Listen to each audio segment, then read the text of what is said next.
Prêt pour le test en français? Voici la liste des 10 mots ou expressions. Et si tu veux une explication et un exemple pour chacun d'eux, reste sur la vidéo et abonne-toi si ce n'est pas déjà fait. Le premier mot est quotidien. Quotidien. Le second mot est éviter. Éviter.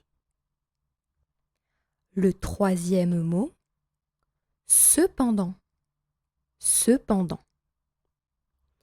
Le quatrième, un avis. Un avis.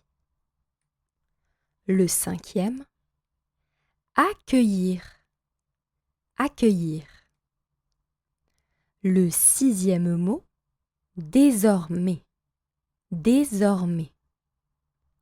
Le septième, se débrouiller. Se débrouiller. Le huitième mot, un trajet. Un trajet. Le neuvième mot, améliorer. Améliorer. Et enfin, le dixième, confortable. Confortable. Place maintenant aux explications. Notre premier mot était le mot quotidien. Quotidien. Ça définit tout simplement quelque chose qui se passe ou qui revient tous les jours. C'est vraiment ça qui est important. C'est donc vraiment le fait de refaire tous les jours. On peut prendre un exemple. Le quotidien d'un étudiant est souvent rempli de cours et de révisions. Ou alors, un autre exemple. En France, nous avons un journal télévisé qui porte le nom Quotidien et qui diffuse son journal à la même heure chaque jour. Notre second mot était un verbe, le verbe éviter. Éviter.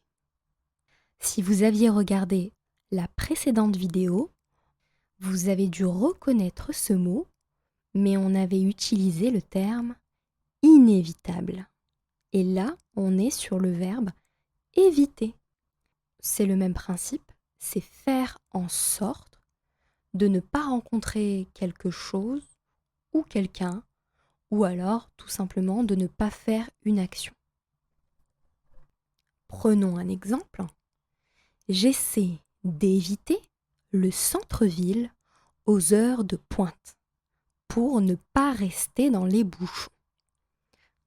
Là, le but, c'est de ne pas rencontrer les bouchons. Donc, on évite le centre-ville pour justement éviter les bouchons. Notre troisième mot est un mot qu'on utilise plus souvent à l'écrit. Cependant. Cependant. C'est un mot qui permet en fait de marquer une opposition ou alors une restriction comme les termes pourtant ou encore mais. Prenons un exemple. Il a beaucoup étudié, cependant, il a quand même échoué l'examen final. Notre quatrième mot était le mot un avis. Un avis. Il exprime une opinion ou alors un point de vue sur un sujet. Exemple, avant d'acheter ce téléphone, je voudrais l'avis d'un expert. Ou alors aujourd'hui, peut-être que vous faites comme moi, si vous recherchez un restaurant ou un hôtel, généralement je regarde les avis Google pour savoir si c'est un établissement reconnu. Le cinquième mot était le mot accueillir. Accueillir. Ce verbe, c'est simplement recevoir quelqu'un. Un invité, un client, un voyageur, de manière plus ou moins chaleureuse. Un autre exemple, L'hôtel nous a très bien accueillis. La chambre était prête à notre arrivée. Notre 6e mot était le mot désormais. Désormais. Ce terme, vous pouvez l'utiliser pour dire à partir de maintenant. Donc je vous donne un exemple. Désormais, les magasins sont ouverts jusque 20h. C'est plus pratique. Le 7e mot était le verbe se débrouiller. Se débrouiller. Ce verbe, on l'utilise énormément, que ce soit oralement ou à l'écrit.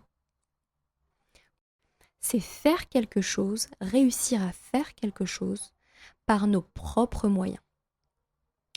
Prenons un exemple. Je ne parle pas bien espagnol, mais je me débrouille pour commander au restaurant. Ou encore un autre exemple dans une discussion. Est-ce que tu pourrais m'aider pour ce devoir? Et là, on pourrait répondre tu te débrouilles ou alors débrouille-toi. Si on n'a pas envie d'aider ou si on veut que la personne apprenne d'elle-même. Le mot numéro 8 était le mot un trajet. Un trajet. C'est un parcours effectué d'un lieu à un autre. Donc c'est simplement d'une distance d'un point A à un point B. Par exemple, le trajet de la maison au travail dure environ 30 minutes en métro. Notre 9e mot était le mot améliorer. Améliorer. Ce verbe, c'est simplement rendre quelque chose meilleur, lui apporter des changements, mais toujours dans le positif. Prenons un exemple. Je dois améliorer mon orthographe si je veux avoir une meilleure note en français. Notre 10e mot, et le dernier, était le mot confortable. Confortable. Cet adjectif, on l'utilise pour une sensation de bien-être ou d'aisance. Donc ça, pour vous donner un contexte, on peut l'utiliser par exemple pour un fauteuil qui serait très confortable. Mais on peut aussi l'utiliser pour une situation qui serait confortable. Par exemple, on peut dire qu'une personne a une vie très confortable dans le sens où, financièrement, tout va très bien pour elle. Et voilà, notre vidéo est terminée. Comme d'habitude, vous vous doutez bien, je suis très curieuse de savoir si tu connaissais la majorité des mots. Alors n'hésite pas à me dire en commentaire et sache que je fais une vidéo par jour, donc n'oublie pas de t'abonner si tu ne veux rien rater.